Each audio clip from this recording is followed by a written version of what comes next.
अवैस करनी को ये मुकाम कैसे मिला? एक बुजुर्ग गुजरे हैं, हज़रत अवैस करनी। ये ताबेईन में से थे। नबी सल्लल्लाहु अलैहि वसल्लम का ज़माना पाया और यहाँ अकेले अपनी वालदा की खिदमत करने वाले थे।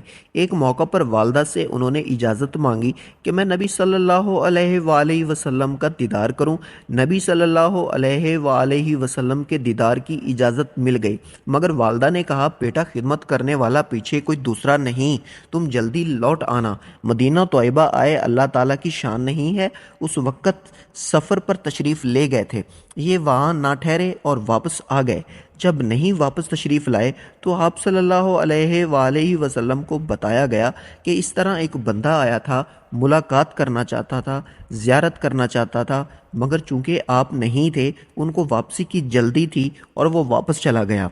नबी सल्लल्लाहु अलैहि वसल्लम इस बात को सुनकर खुश हुए।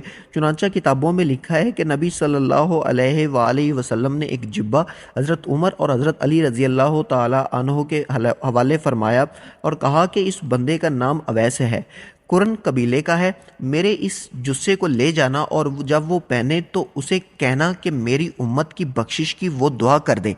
ये माँ की खिदमत का अजर है कि अल्लाह के प्यारे हबीब ये भी हदिया भेज रहे हैं कि आप जुस्से का और साथ फरमाइश फरमाते हैं कि आप मेरी उम्मत की बख्शिश की दुआ फरमाएं।